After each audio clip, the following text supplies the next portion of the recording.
Chyba jest w szoku. Ale proszę, jakiś... Hey!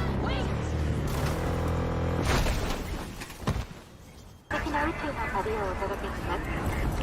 ご旅行の際にはぜひ。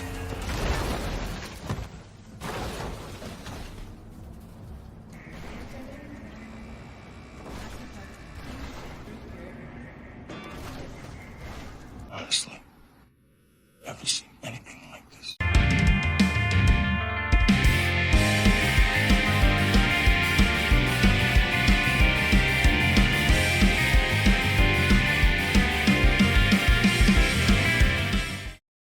In all my years, I haven't seen anything like this.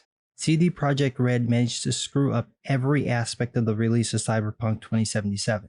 You'd almost think it was on purpose because that's the only way to explain what's happened. It has to be intentional. Honestly, I've been waiting to make a video about it because every day something new happened, so I didn't know what was going to happen next. The game was announced almost a decade ago and was repeatedly delayed, including this year when the release date got moved several times. And when it finally came out, well, I mean, honestly, why would you release a game in this state? It's not just rendering issues, frame rate drops, broken physics, improperly triggered events, and whatever this is. It's also the game crashing so hard you think it's R. Kelly trying to get into a teenage slumber party. Like Young Rippa said in his video, you can't even wash your face without the game crashing. That's literally all he did, and it crashed. Then again, the mirror he was looking at in the game was a triggered event because the game is so incomplete the mirror can't render open game reflections. All this is bad enough, but it got worse. Apparently, if your save file is over 8 megabytes, it gets corrupted and you lose all your progress. This has nothing to do with anything you did in the game, it's just the size of the file. How do you fuck that up? How do you fuck that up? Now, if that weren't bad enough, CD Projekt Red knew about the problems and released the game anyway. Behind the scenes, they were working on getting the game ready for PC, and less so for the next-gen consoles, and pretty much not at all for the current-gen consoles it was developed for in the first place. They knew there were issues and said nothing. But you know, I don't think that's bad enough. How do we make this worse? Oh, here's an idea. Release a statement telling people they can get a refund without contacting retailers Steam, Sony, and Microsoft to confirm they will refund people's money for the game. Never mind that most retailers won't refund open games, or that Steam and Microsoft have a limited refund policy for digital games, and that Sony's policy is basically you bought it, you got it, shut the fuck up. Now they've gone and created a PR nightmare for other companies, especially Sony, who really doesn't want to give up that money. Sony was rejecting refund requests, and this went public, so they were forced to issue them. And then to prevent this from continuing to happen, they pulled the game from the PlayStation Store.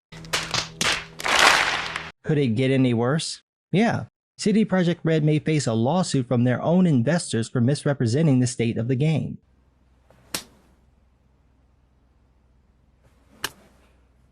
Why did you do this to yourselves? Obviously somebody in the company wanted the game to come out before the end of the year, even though it was obvious the game was incomplete. We know this because they put out a statement saying there would be 2 updates next year to fix the problems with the game, which couldn't have been decided in the short time this all went down.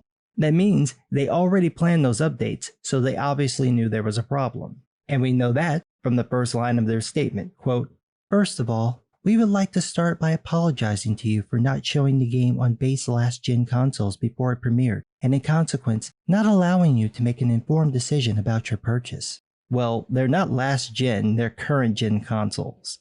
There are way more PS4s and Xbox Ones than PS5s and Series X's, so stop it.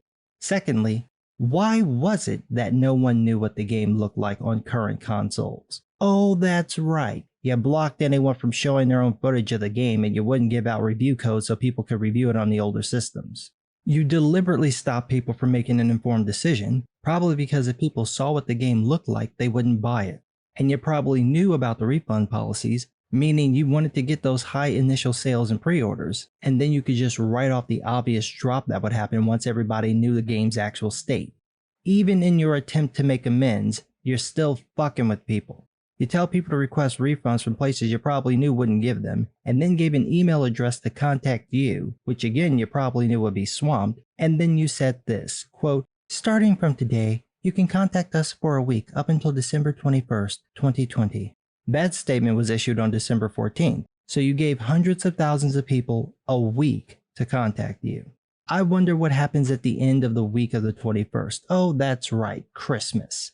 How many people bought the physical game as a gift who will now have a game that doesn't work and probably can't be refunded once opened, and now they can't come to you for the money because it's been more than a week? There are plenty of people who bought that game who don't follow gaming news who would never know there was even a problem that you're going to royally screw over. And since you're already in the fucking spirit, let's add in that you're not going to reveal how many refunds were issued.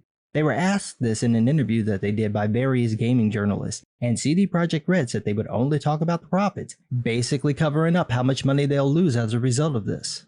I haven't seen this massive of a self-inflicted wound in a long time. There was no reason to do this to yourselves. I know it would have looked bad on the books, but you should have delayed the game until it worked fine. And if you couldn't get it to work on the PS4 and the Xbox One, just skip those systems or release it at a later date.